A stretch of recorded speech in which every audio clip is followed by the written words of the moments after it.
even if you want to. If anyone has any questions, there's a few different ways you can hop in. You can either raise your hand using the raise hand feature at the bottom of your screen, put the question into the chat feature, or when appropriate, jump in, unmute yourself, and ask John directly. If anyone has any technical issues today, please put those into the chat feature, and I'll do my best to help you through those. Just be aware that most of the time, those stem from your own Wi-Fi connection. And finally, we are recording this session today, so if you ever need to refer back to it, or if you want to share it with some of your coworkers who weren't able to make it, you will be able to access this via our YouTube channel in a little bit. With that, I'll toss it over to Mr. John Dunnigan. Thanks, Matt. Thanks, Jeff. Thanks, everybody, for coming in. A warning. Some of what I say today may sound a little bit of preachiness. Please take this simply in the spirit of which is intended. All my goal, you know, I've got my golf teaching business, of course, my app development, my skill coaching, but the skill coaching thing is about helping golf pros. So that's really, truly speaking, I'm on the back nine now. So I'm really just trying to help my brothers and sisters maybe do a little bit better. And with that, here we go. Oh, by the way, I'm going to run through this, and I'm going to have problems. I'm just warning you right now. I'm sure this is not going to be as easy as I'd like it to be, but let's see. So you can all see this now, right? Yes, we can. All right, so we'll start with presentation stuff. Hopefully, I can cruise through this for you guys. And then any question that comes up. I'm big into technology. I'm big into motor learning science. And, you know, there's some stuff that you might have questions about. And I am absolutely happy. I have a lot of you guys come down to hang out with me for a day or two. And you're always welcome, by the way. So here we go. All right, so we're talking about coaching today. All right, lot of aspects to the coaching business, right? But this is one of my favorite things ever. A teacher can never be fixed in routine. Each moment requires a sensitive mind that is constantly changing, constantly adapting. A quick interruption there.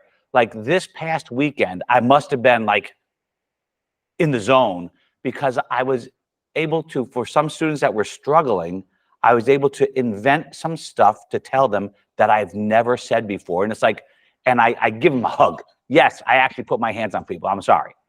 And I'm like, man, this is the coolest thing when I get to learn something in a lesson. When their problem they present with, like it was, I'm trying to get this one young lady to do this one thing. And she's like, dude, that hurts. I'm like, what? You're 15. She goes, yeah, it's like super tight.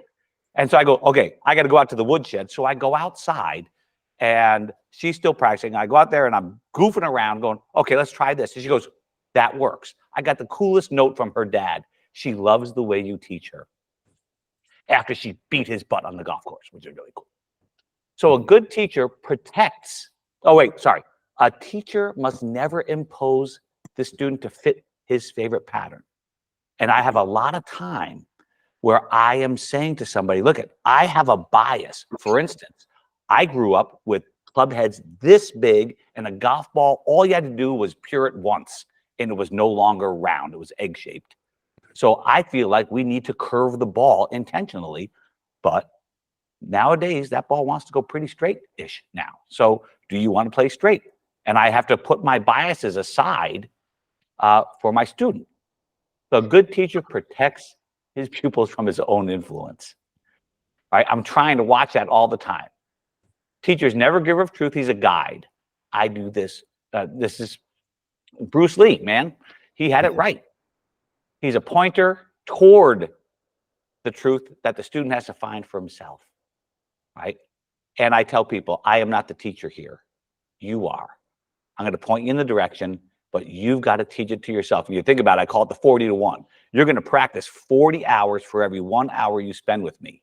I can't afford to be the teacher. That's what I think coaching really is. So the fact is we teach people, not just golf. And I'm constantly, like, it's very easy to just get into the golf swing. Tell you another quick story. God, I got a lot of stories. I'm sorry. One of my girls is having a lesson the day before tryouts, and she's done such a beautiful job all winter.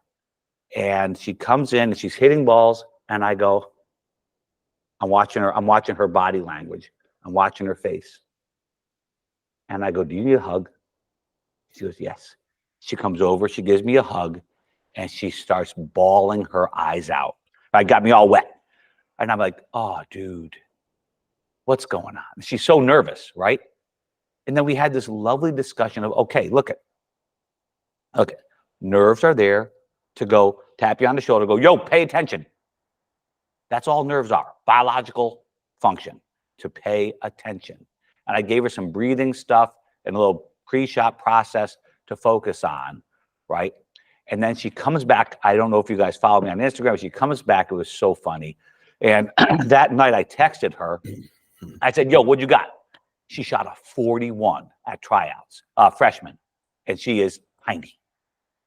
I don't think she's 5 feet tall. But anyway, she shot a 41 the first day. Then the third day, she texted me again. And she goes, I shot 40. I made the team. And it was really cool. And I said, what else? She goes, I was a wreck all week. And I go, sounds like, and I said the same thing to my daughter when she won the PA States. Sounds like you can play really good golf when you are nervous, or what we call excited.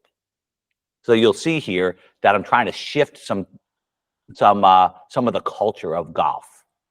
Okay, onward. All right, number one, struggle.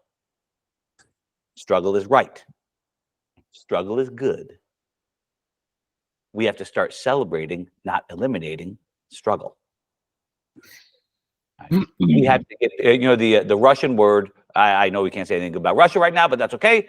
The Russian word for practice is actually struggle. Isn't that curious? And a lot of times with our students, we try to eliminate struggle. We're trying to run right into it, right? And with your own kids, if you have kids now, man, watching your kids struggle is just vicious. But pretty important that we teach them how to work with struggle. Embrace it, folks. And, well, I missed it. This is the way, right? If you watch Mandalorian, this is the way. And I am preaching this to my kids all of the time, that we have to willingly, like yesterday, we're out there and it's just, the ball won't sit still on the mat. We're not on grass yet. And we are struggling with golf to play in the wind, but we're preparing for battle. I had Pete Cunningham is here. Pete Cunningham, I love you. Pete told me about Dan Coyle was coming up to Lancaster. He wrote the book Talent Code, and then the Culture Code, I think he did. I just think he's also a wonderful guy. But he did say some super crucial things. Struggle is not an option. It's a biological requirement. How do you think that tree in the backyard grows? And by the way, for our parents, I give them the analogy. I want you to go in the backyard of that tree you plant and go, why won't you grow? I have fed you. I have taken care of you, and you don't grow, because people grow at their own rate, right? That's the same thing with growing your skills. He says further, mistakes are not verdicts. And we don't look at it that way in this world, man. Mistakes are, you suck. You're stupid. You're no good. You're useless. No, mistakes just point us in the better direction, making adjustments. Dan says, struggling in the right way makes you smarter. Dunnigan says, golfier. And he says, and I use this all the time, willingly, happily struggle. In fact, if you have kids, if you're young, like Rob Rohrbeck, you got a kid over there, I want you to make them play an instrument. Here's a trick, by the way. You don't ask them if they want to play an instrument. You say, you can pick from any instrument you want. Now the kid has agency, right? Now, what my daughter does not know is that she did not have a choice whether she was going to play music. I hope she watches this. What she had was the choice of what to play. And now she's a lovely guitarist and stuff. It's just really cool. But when you play musical instrument, I studied classical guitar, you understand what struggle is. Every minute of playing guitar is just a fierce battle.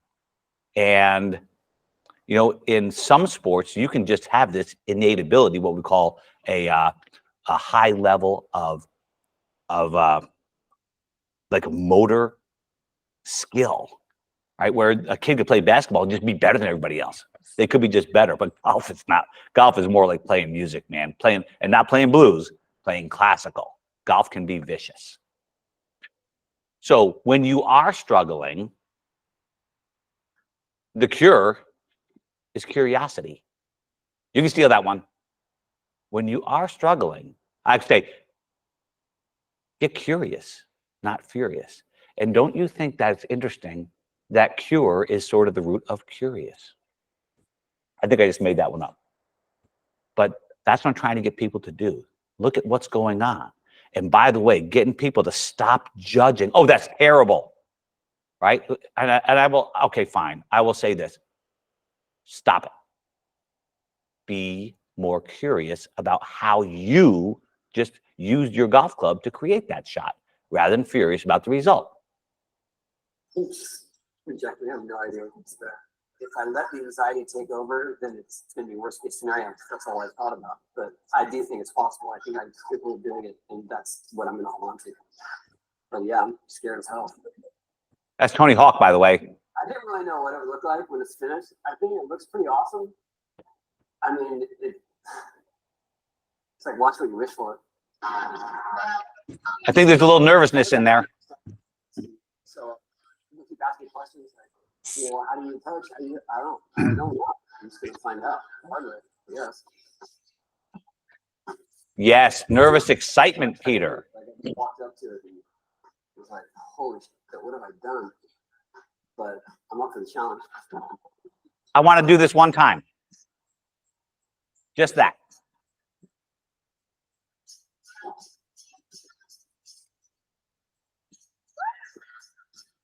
Excitement, Pete. Ooh.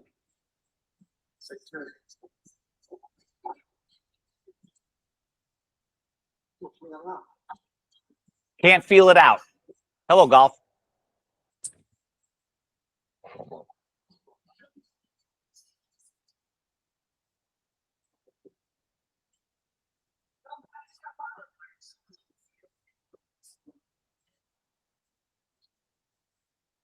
Little frustration.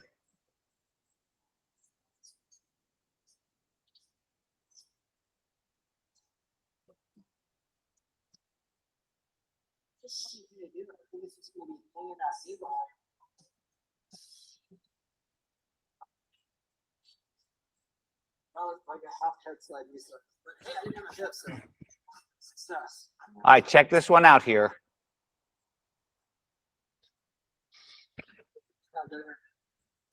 I got it.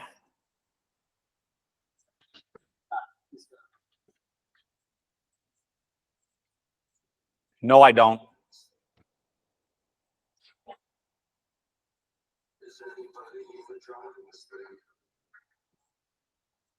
Yeah.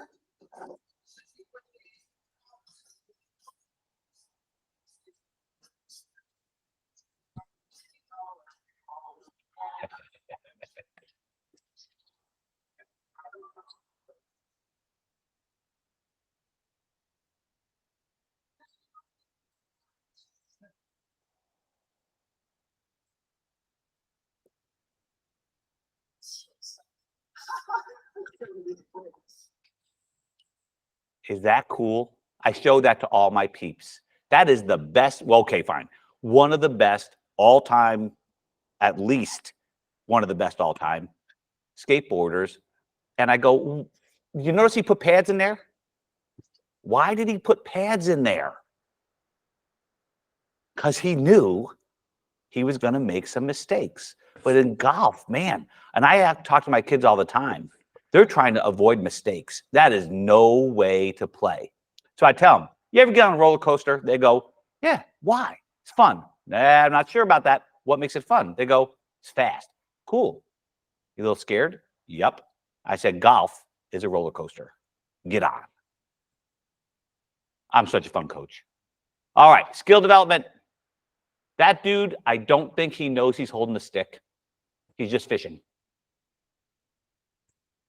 All right, before we get anywhere, we got to check out what this student thinks about golf, because a lot of people are grossly under the absolute wrong impression of how this works. I had a student, she goes, "You are my last hope." I go, "Huh, great. I cannot hit the ball." I go, "Cool. How does a golf club work?" She goes, "Well, I have got to get behind it so that it could go up in the air." I go, "Well, there you go. You got the wrong concept, young lady. It is ball then turf concept, right? If you get in there and start teaching stuff before they have a concept or a belief, or you've checked out their goals, you've seen this happen before. The person comes in, wants to work on their driver, and you hand them their 7-iron after they warm up, right? They want to hit the driver better. We got to have a driver lesson, period. And what story are they telling themselves? What's their story about? Man, every time I get under pressure, we do this a lot. Pressure, really? It's a game. You're hitting the ball with a stick. Lighten up a little bit. And I've told that to pro golfers too. I always miss those 4-footers. Oh, we have to hear that kind of stuff and then put in some kind of intervention after that. Okay. The quintessential, and I have seen it. I'm sure all of us here at some point are going to see this in our career. I've actually seen somebody legit, or what my daughter would say, low key, lay sod over the ball. It is the coolest thing, right? They actually hit the ball so fat that the divot covers the ball. It's pretty cool. So we've got to start asking this first. What's wrong with our shots? Not just the students. What's wrong with your golf shots? Don't start with what's wrong with your swing, because you're about to get into weeds in a hurry. But we're going to talk about getting into swing too. So what we have is you got the ball. And I tell people, I have to get this.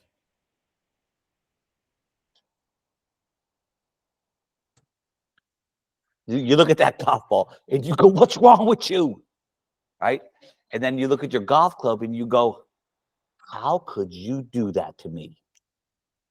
And if you get curious about that stuff, you may find the answers really, really, really quick. If you get into trouble, then you go into the biomechanics of movement, or they would call that the kinematics, or the kinetics of forces. I would say, folks, you better know what you're doing, because you're about to jack somebody up real quick if you get that wrong. So we preach the laws, okay? Look at your low point can be before impact or after impact. Of course, it could be too high as well. Your path could be to the right of the target line, positive in TrackMan, or to the left of the target line. Your face can be to the right of the target line. Your face can be to the left of the target line. Now, the secret of golf on this right-hand side, if you can keep the club face in between the path and the target line, you own the game. You are going to be something else. So we spend a lot of time like that. Now, folks, I am going to do this, and I'm going to jack this up right now. So you got to forgive me. I'm going to change, maybe not. Come on, baby, you can do it. Present something else. I'm going to switch you over to this screen here for a minute. No, I'm not, because it's not on here. Oh, no. Okay, we can't see it. So I don't know how I did that. Okay. So over here, I have the TrackMan screen, and what I have up there is the club speed, and usually I turn that off because the club speed is a club speed. I have got the club path, low point. That's, I tell people, it's not a low point in your golf career. It's the bottom of your swing circle. And smash factor. Those are your, now I use smash factor. I should use ball speed, except I am not smart enough to know that my ball speed should be whatever percentage on anything other than the damn driver. So I use smash factor, okay? Which is, smash factor is how close to the sweet spot did you hit it? Ball speed divided by club speed. So those three guys right there represent your golf swing. Not your golf skill, but the meat of your golf swing. Are you heading in the right direction, bottoming out in the right spot, hitting it in the middle? Those are your contact descriptors. Now, after that, you have the club face angle, and the club face is followed by launch direction. You'll see that club face is very responsible for launch direction. Okay. After that, we have the face to path. That's right here in our screen up here. I don't know if you can see me circling that. The face to path is the curve, right? Pretty cool. And then finally, we have the Hall of Fame. This is a kid. Now, obviously, he was not quite on center, but that's okay. The Hall of Fame is the centeredness of hit and its effect. Now, if you talk to the TrackMan folks, they're going to give you more gear effect than I would like on an iron. Ping says, maybe. TrackMan is probably giving too much gear effect to an iron because the sweet spot with an iron, this face is so thin that the sweet spot is very close to the face. So negligible gear effect. But we have to learn that. And we learned that you have the smiley face. It took me 30 years to figure this out, folks. What is that face needing? Anybody can answer. Okay, fine. That face needs dimples on it. Took me 30 years to put that. It was always erase the face or smash the face, and the kids are like, "Oh, smash that face." I'm like, no, put dimples on it, you vicious beast. And we have the hook side of the face and the fade side of the face. These are the non-negotiables. My people will understand this. I will go over it and over it and over it and over it and over it so they understand it. Okay, here we go. The law of the circle. Now, I'm not kidding when I say this. I did not make this up. This was 1969, Homer Kelly. My first instruction book was The Golfing Machine. And Mac O'Grady, actually, we sat at lunch one day, and he explained it to me, and I went, what? He draws a triangle and a square, and he points at the triangle. He goes, "What's that?" I go, "Triangle." He goes, "That's a nose." I'm like, I don't know what he said the rest of the time. But I did get to meet him and hang out. He's very cool. He was very, very nice to me. Okay, the law of the circle. I use the sternoclavicular notch in your throat as the center of the club head circle. Homer Kelly used the lead shoulder, but the lead shoulder is moving so far on the backswing and the downswing that I'm like, I don't know if I can use that. It's moving too much for me to track. But this right here acts as the hub of the bicycle wheel. Okay, does that make sense? And the arc of the swing is the club head travel.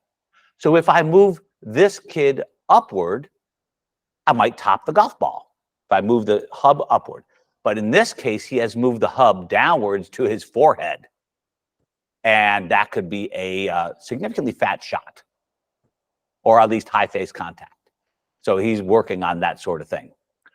And your circle can be too high, too low, but it could be too far back, and very rarely it can be too far forward. I had 5 kids all ranked in the top 10 in the country who thought they were hitting it thin, but they had moved their low point so far forward that they were catching it thin, but trying to hit down more is the exact wrong thing. I remember telling Phoebe Brinker, plays at Duke, I don't teach her anymore, telling Phoebe Brinker, you need to hit about 2 inches behind this golf ball right now, right? Then all of a sudden the ball starts flying high like it's supposed to be, right? And that's, we spend a lot of time on that kind of stuff.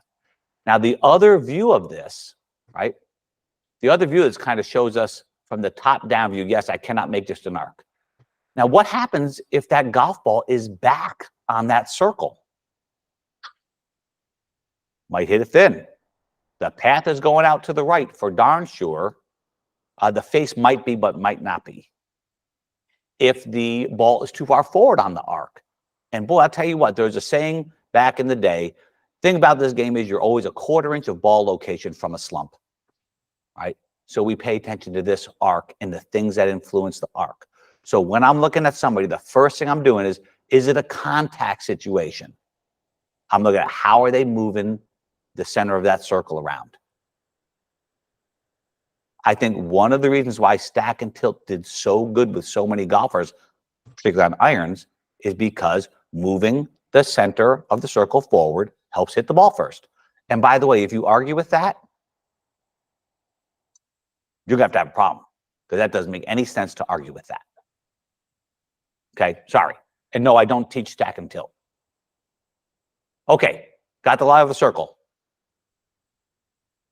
Big deal. Most of what I know is the law of that circle. Now, what happens if I swing, and I couldn't do this for you guys, what if I tilt my circle and go to the right more? That can tip this backside of the circle lower to the ground. So having the arc of the swing headed out to the right too far can cause fat shots and thin shots too. One of the reasons why people love to swing so far, we call it the tomahawk, come on, over top this thing, is it does help move the low point forward. Just wrong strategy as far as I'm concerned. So you can have the circle oriented high, low, back, forward, and right, left, too far. And you know what's really, really cool? Really cool. Sometimes I can get somebody, hey, your circle's going this way. Tilt your circle. I bring my hula hoop out. Your circle's going this way. Go this way. And they go, huh. And they change their path with all that massive amount of coaching. Go figure. And then I have a student last weekend, right? She's not managing her lefts and her rights in her swing. So I taught her in high school, and then she went away to college and found somebody closer, and she hasn't played this year. And it kills me, right? So she came all the way back. Well, she's on home on spring break, and we had a golf lesson. I said, okay, listen, look, you have a left in the club face, very strong grip. Never seen you do that before. You have a second left at the top of the backswing. Club face is extremely closed. Okay. You have a crossover condition of the club shaft. That's 3 lefts. Ain't no rights in this golf swing. 3 lefts do not add up to straight, folks. So anyways, I asked her, what are you trying to do? She goes, I'm trying to hit a push draw. And I don't know why the push draw is such a cool thing. Why can't I just aim right to help my path rather than swing my arms way out? But that's another thing. I don't talk about that. So anyway, she's got all these lefts, no rights, and she's fighting a left shot. Go figure. And we know that the closed face players of the world are almost every time faders, not drawers. So we got a mismatch. And we put in some rights. And she said, I got a text from her every day now. She is hitting it way better. So just managing your rights and lefts without having to get super techie on somebody. Just manage your rights and lefts. I know I use a lot of technology. I have some really good understanding of forces and torques, biomechanics, and the ground reaction forces, but I don't teach that way, man. I don't have to. All right, most important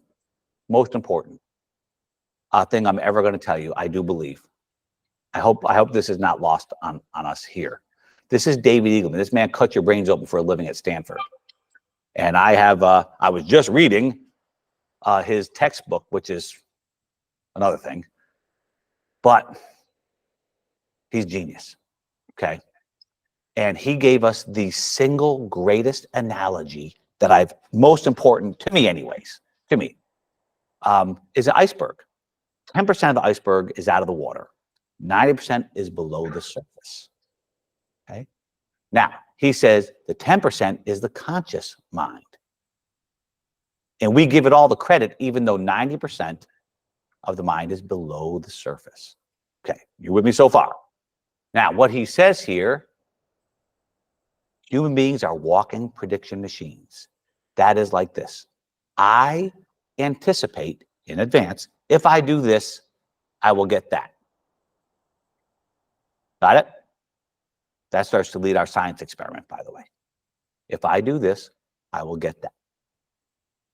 Fine. He says the conscious mind sets the goals. Okay?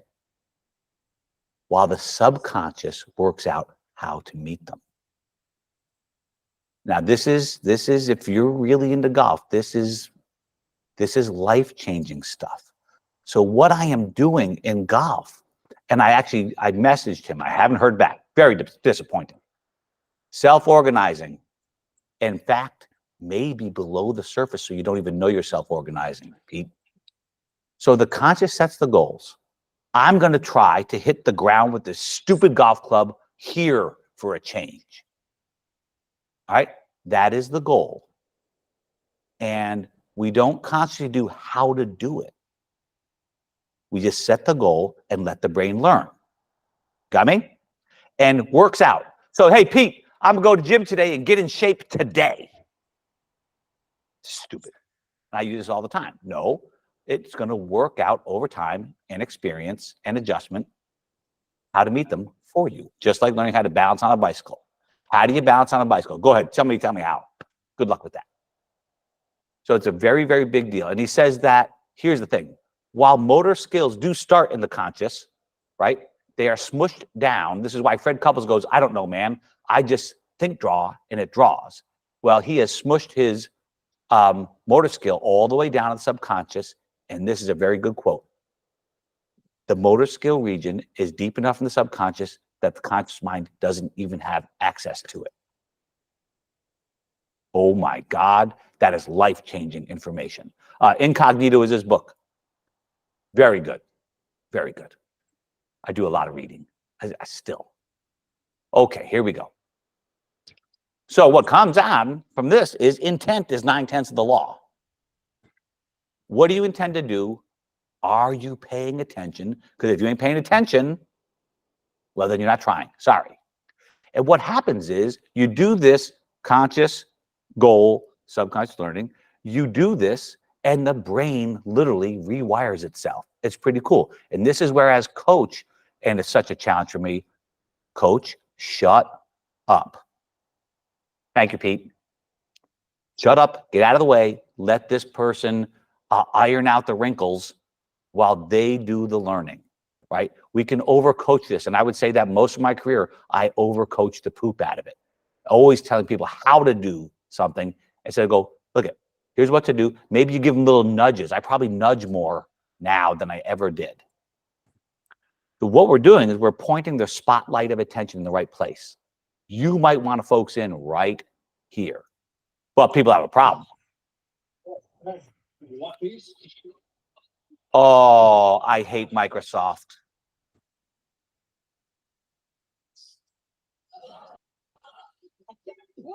The ball is just sitting there, Jerry, and I can't get it. I only hit one really good ball that went way up. Well, what happened? I got no concentration. Hopefully you guys are old enough to know that one when it was new, but some of you might not be, but that was really cool. Ooh, nice, Charles. People aren't paying attention. I go, are you telling me that you cannot actually pay attention for 2 whole seconds? And so we constantly are doing that. And I'll ask them, okay, when did you lose? I'm not, look at, don't ask them, did you pay attention? Because they're going to go, oh, yes. You go, I go, when did you lose it? Did you lose it in the first foot? Did you lose it in the transition? Whatnot, right? Because people lie. There, I said it. Okay, what things might you pay attention? It's Bruce Cupcake. That's what we call him at my house. All right. You might pay attention to the club head. You might pay attention to the grip of the club. You might pay attention to the start line of the golf ball. You might pay attention to the curve of the golf ball. You may pay attention to the actual target. Okay? And this is the simplest attentional kind of focus stuff. But this don't work all the time because you have to have some skill before you do this, right? Now, I would say that I have a lot of time teaching people to pay attention to what they're doing with the tool. I play golf with my eyes closed. Yep, I know it. It's insane. I actually close my eyes when I hit the ball. Go figure. In fact, your eyes aren't doing much processing during the swing. Just like baseball batters looking this way when he hits, eyes are not doing very much. Okay, might have something to do with balance. But anyway, the target is probably most useful on a short shot, like a putt. I tell people, hey, move the target over here, putt to there, and let earth do its job. Okay, maybe chipping, landing spot out there somewhere, but full swing, the target is often too far away to positively influence the movement. Okay, so according to this, can we teach impact? The impact bag. Impact's not a position. Sorry. There's no positions in a golf swing. Maybe address and finish are positions. The rest is motion.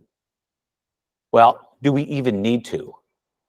Now, I did this again for the 8 millionth time this weekend with folks. Here's the punk. Some of you know her.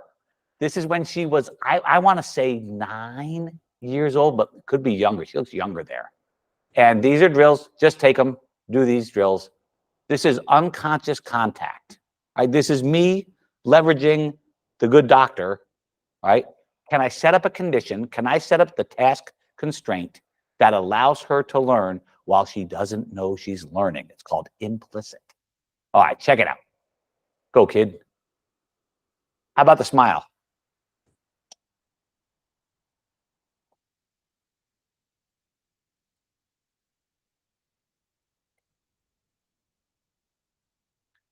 Some of you may know, but in her class, she got ranked as high as 66 in the country and does not practice very much. It's terrible. I think it's how she got taught golf. She didn't get taught golf. She learned to experience golf. Oh, wrong kid. There we go. This is the swinging start M for Mary. How's that weight shift? That kid has never had to talk about weight shift in her entire life. Careful with this one. Not till you pop. Ready? Here we go.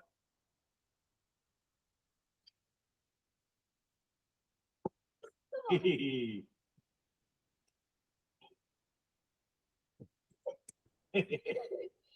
I've already done it. Good. Nice. Now, by the way, she might be learning something about hand strength in there too, Pete, because hand strength is kind of valuable, but that's an aside. This kid hits a golf ball so good. It's unbelievable how I mean, I saw her at Valhalla hit 16 greens in regulation. Would have been 17, but one bounced at the flagstick and one hopped off the green, which was kind of fun. That's back when Dad used to get upset about luck. No, that's still happening. Well, did you notice the incredible amount of teaching going on? None. Did you notice smiles? Look at that kid. Right? Man, that is like cheating. It's so easy to teach that stuff. Well, here's not. Whoops.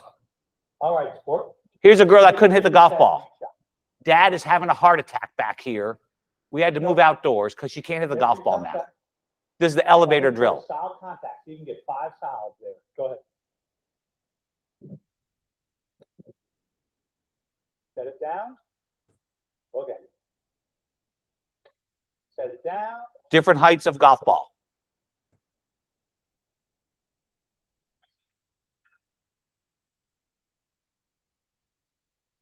Good.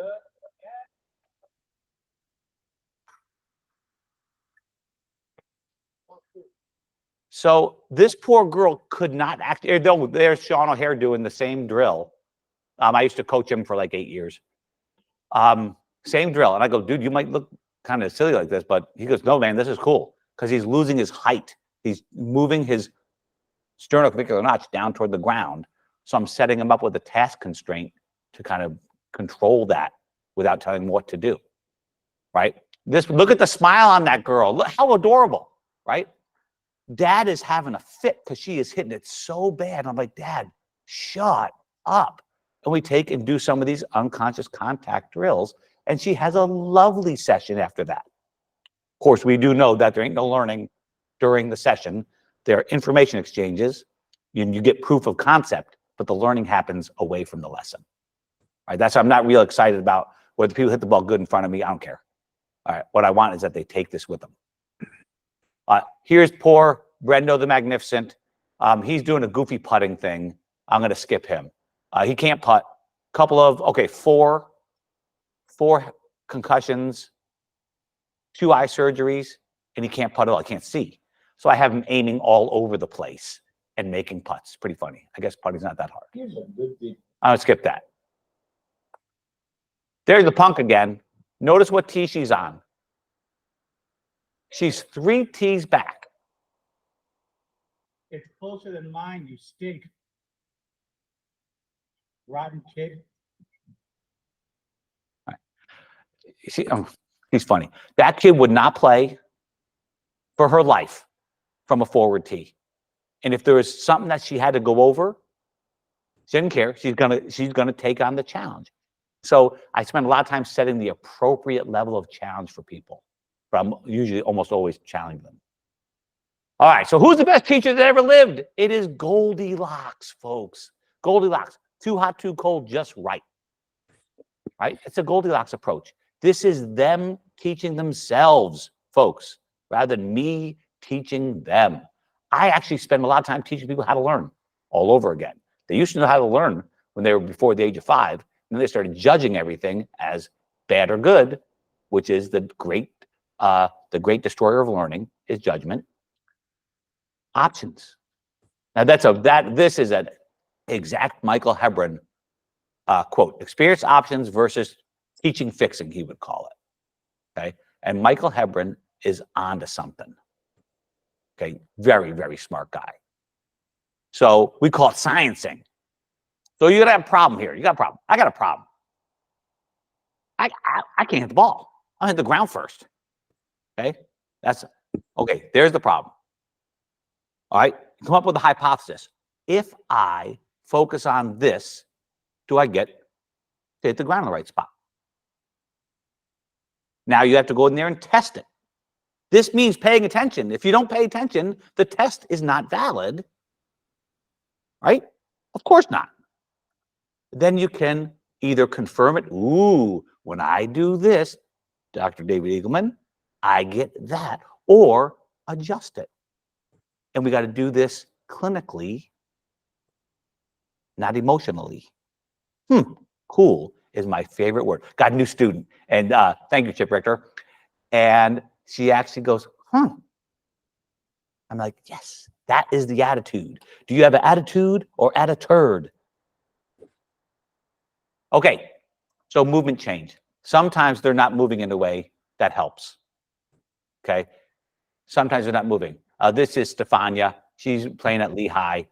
And she's tilting back too much for her irons. So she's launching her shorter irons and her wedges way up in the air. Okay. And so she's launching to like 45 degrees with a 60. And she's like, she has put that 60 in timeout, man. So I'm saying this. Get them shirt buttons over your shoe. And that is the instantaneous change. Is that nuts? This is one swing. If we cue people properly, we should get a movement change in one swing. If it takes 3, it's because they're not paying attention, or maybe they're going too fast to actually be aware of what they're doing. So that's pretty cool.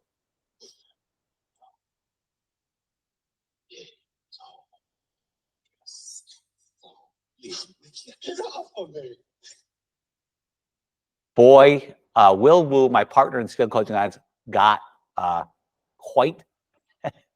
I said, "You sure you want me to add this?" Okay, and what we say is, why would we recommend against? This is at the Top 100 Summit in Arizona, I think it was a couple months ago. Why do we recommend against hands-on, pushing people into position, hands-on style instruction? And if you think about it, and this created this was something else with another pro. How does this person recreate this tomorrow?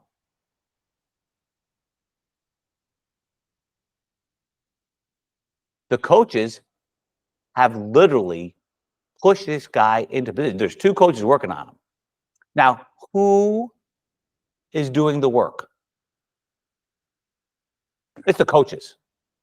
This guy's nervous system is 1, confused, 2, not creating the movement. Now, can you feel that? And the guy's going to say yes. No. Right? You can feel where you ended up, but you can't feel how you got there.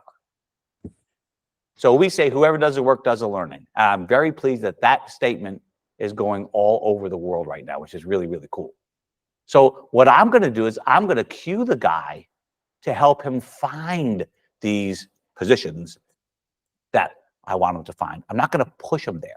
In fact, if I do have hands-on instruction, oops, that's out of order. Let me go backward for a second. If I do use hands-on instruction, okay, I am resisting them, as you will see in just a little bit. So when you look at positional golf,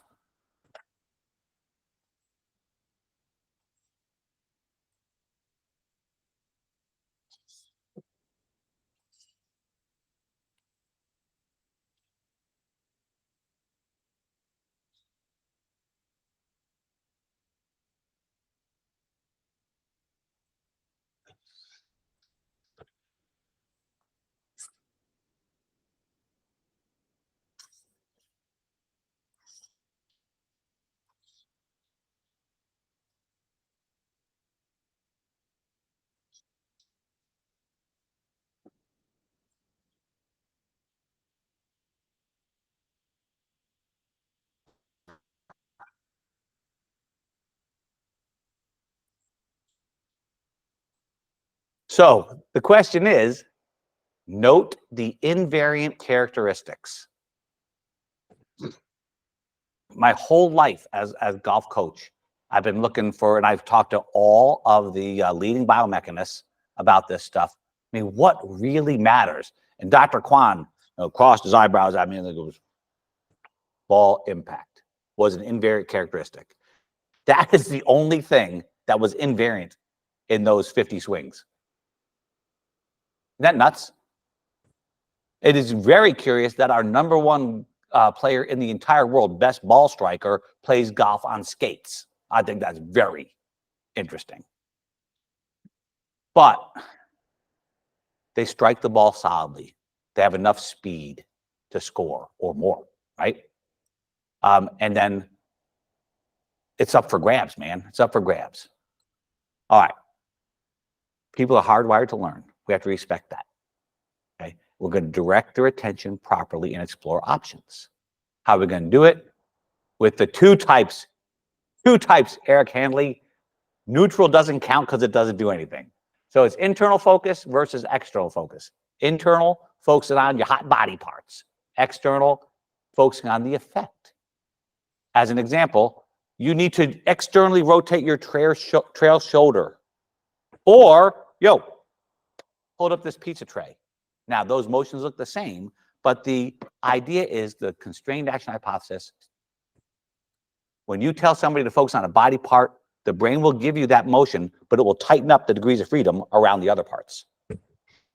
The movement will become less fluid, okay? A little less coordinated. But when you tell them, hold up the pizza tray, as was taught to us old people 800 years ago, some of those old-timey guys had it wicked right back in the day. So that's what we're talking about there. So there's the shirt buttons, right? Here's our boy, Eric Kennedy. And he's doing the shine light. This is my old place at White Manor. Yeah, get that light up. You definitely get that thing started. Do that? Yeah. Yeah, okay, basically. Oh, yeah. Okay. We're gonna put that club binoculars, same exactly.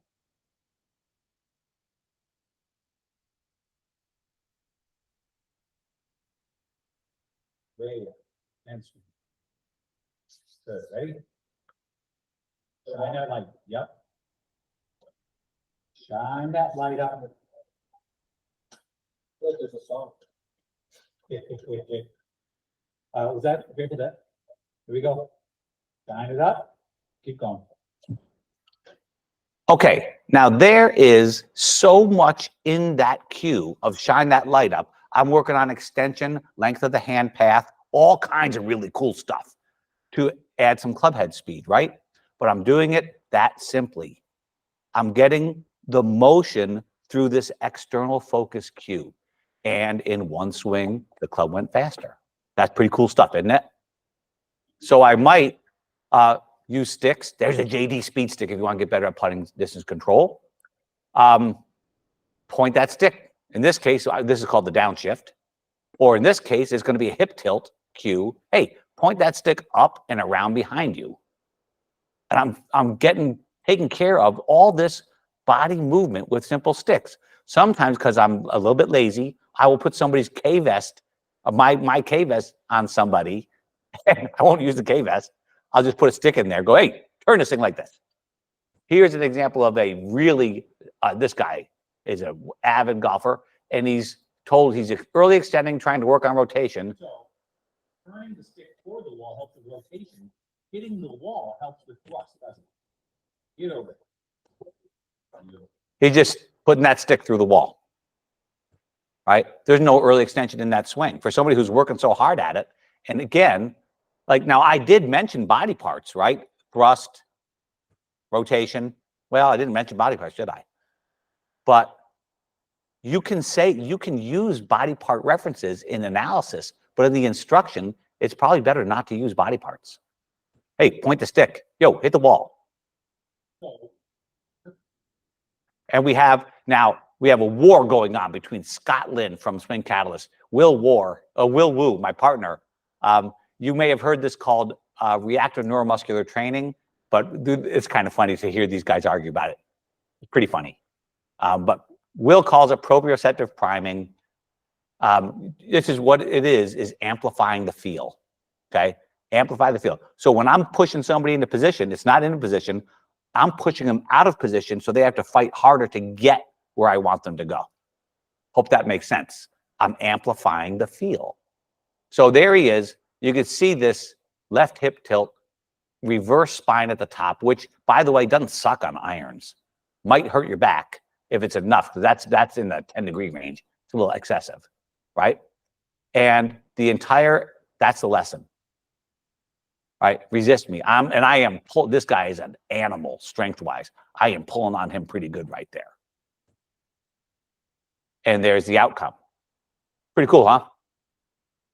And then he says to me, after 2 weeks, this is a 2-week transfer test. I've never had this much control of my ball flight or this much consistency.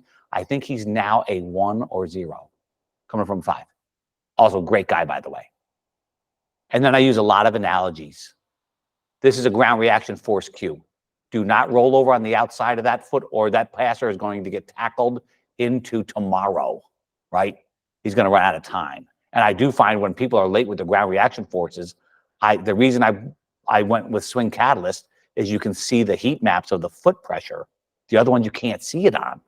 But I see him roll over there. He's going to be late. We had that discussion yesterday. It was really cool. There's me playing tennis. I used to be a tennis player before a golfer. Topspin forehand. I actually have people put both hands. You got to square the face to the tennis racket, Don. Again, that's so lame. I'll have them actually hit golf balls like this, holding both. It's pretty cool. I had a guy come in, 90 shooter, professional soccer player. I'm looking at him like, what? You shoot in the 90s? He's like, yep. And I take lessons every week, yada, yada, yada. I go, yo. He slices it every time. I said, did you ever have a corner kick? He looks at me like this. Go, cool. And I put the club on his foot, right on the instep. I said, put that on your foot, kick a corner kick. He goes like this. He shot 79 the next week. That's some serious coaching, right? To simplify it that bad, which is really, really cool because it's much more user-friendly, which is what we're after. There's the old Frisbee throw, right-handed and left-handed, depending upon what the golfer needs. Too much tilt on again. I'm not very lefty. Okay. And then just a quick piece about technology. I use it to evaluate, investigate, and validate. I don't use it to teach. Analysis is not instruction. I use this analysis. A lot of times I don't let the golfer see what I'm doing. I go, get out of there. You hit, I'll do my little investigation. Here is goofiness, right? This is post warm-up, by the way. This post warm-up. But sometimes you see people do ones before the guy's warmed up. And he goes, look at how much faster you're going. I'm like, I don't know about that one. Set up first. Hey, I think your stance width is a little too narrow here, right? 13 inches wide. We made it 20 inches wide. His right foot force went up from 13% to 21% with no coaching. Left foot force, the brakes we call that. This is pushing off the right foot like the football passer. This is the left foot pushing off like he stepped into it and hit the ground. And his forces went up and his speed went up massively. Always set up first. Start with setup. It's amazing what good things you can get. By the way, I am into fixing grips. I know it's uncomfortable, but the normal club golfer, that's maybe 20% of my business. The normal club golfer usually holds the golf club in a way that they have no hope of playing good golf.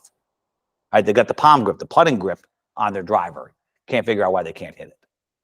And then for me, as we get in and out of the technology or I use very, very few training aids. I do use technology. My goal is to get them to do all the work. So they do all the learning. Get in and out. Like using the putting arc for an hour is a waste of time. Complete, utter waste of time. Using it for 10 strokes, then getting away from it and returning to it could be much more beautiful for amplifying the feel, what we're trying to do. Okay. We're coming to the end, folks, I promise. Scrimmage. What is the only sport in the world where we never, ever, ever rehearse our plays on the real field?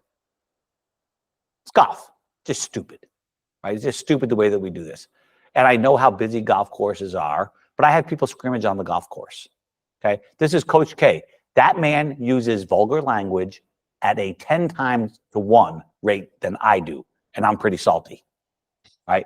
And he's like, again, how many bleeping times do I have to tell you? Do it again, do it again, do it again at game speed. We need to do that, man. We need to do that. And here's the thing, though. If our coaching doesn't look like golf, it ain't. I hit it so good on the driving range, it fell apart on the golf course. That's the organization. Oh, and there's going to be an app for that very soon, the Practice Coach AI-assisted app that actually evolves as you practice. It's coming, folks. Well, we got to get the transfer. So here's the punk, once again, with the cool sunglasses. She is having a session, right? Information session. And then we're taking this information directly to the golf course. And we're putting it into play. Sometimes regardless of the score. Sometimes we might do 3 holes for score, 3 holes just to practice. Reverse that, by the way. I said that backwards. And the idea is to push the transfer onto the golf course. Because we haven't really gotten doing anything until they've learned it. And learned is when they do it away from us. Okay? Oh, and there's our skill coach audience. Don't worry about that. It's a program for coaches. I love it. We've got 180 some coaches from around the world, including about 9 top hundreds. It's pretty cool if you're into more stuff about coaching. All right. How is my timing? Wow. That was cool. Folks, do you have any questions that I can help you with? Throw anything you want, except for how did I get so fat? Because it ain't that hard. You can unmute yourself if you want. Or do we have questions in the chat thing, Matthew? None haven't. There haven't been any questions submitted. Excuse me. Well, that means either I did good or I suck. So yeah, anybody at all. I know it's 8:30 or 9:30, and we promised an hour, but yeah, I'm here for you. Thank you, Pete. John, how do you mentioned just a few minutes ago about the putting arc and using it for limited periods of time and then going back and, kind of doing your own practice routine. How do you deal with students that get their own training aids and maybe overuse them or over rely on them? All right. That's a great question. So like with me, if they get one, usually it's something I need you to get this, right? And I will teach them exactly the method of use. So with a putting arc, it's a wonderful training aid. Don't get me wrong. If you like a strong arc putting stroke, it's wonderful. Except by about stroke number 5, your brain has shut off, right? So now, and to learn requires attention, right? So as soon as you start to lose attention, you're just absolutely wasting your time. But if you use a putting arc very deliberately to, okay, what does it feel like when I'm on this arc? Now just take 1 inch away from the arc. All right, feel the same thing. Do that maybe 5 times. Get back on the putting arc. Okay, this. But you're constantly, it's called deliberate practice. I got to hang out with Dr. Kay Anders Erickson about the father deliberate practice. That was really cool. You kind of go back and forth between it, right? And when you've got the feel, you run with it, then you can come back to it, right? And I actually teach them how to use them, right? Amplify the feel, get the feel, move on. Come back to it, move on. Quite briskly, I know that, for instance, I know one of my kids got a 5-hour Sam Putt Lab training station.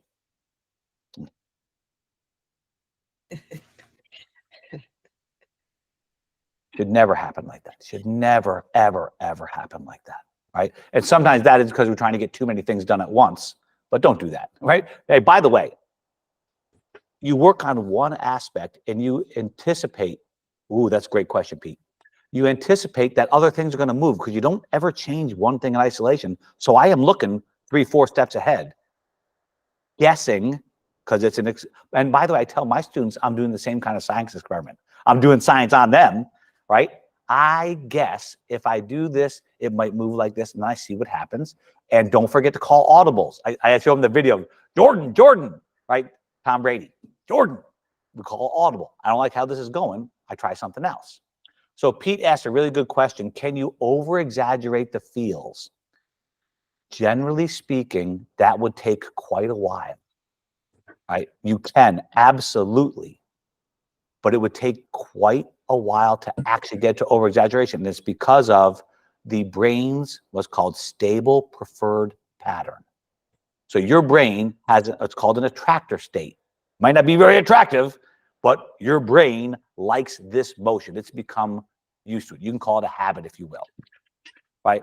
People are way more likely to revert to the original scene of the crime than they are to get to the exaggeration to where it's too much, right? That's why they have to check in, right? In case it happens. So the folks are taught, my folks are taught, you use video, right? You use video to look at this aspect of the swing and see if you're exaggerating it. And then, Pete, we do use the Goldilocks method, right? Which is slight exaggeration, more exaggeration, and then just right, right? Depending on the skill level, we won't even teach them wrong, right? So a higher skill golfer, really high skill golfer, will do slight exaggeration of awesome, but a lower skill golfer will do not quite right, right, and mo righta. That's a technical term for you. Anything else?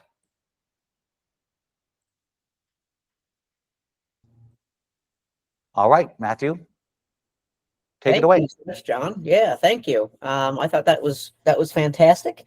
And just as a reminder, if anyone needs to refer back to this, this will be up on YouTube. If not today, tomorrow, Wednesday. So check a look out for that. Our next session, I think we're moving to Wednesdays now that we're getting into the season. So our next Coach's Corner is going to be April 24th. That's a Wednesday, same time. Very good. All right, folks. Thank Buddy, you very much for your appreciate it, attention. John. See you soon, Big E.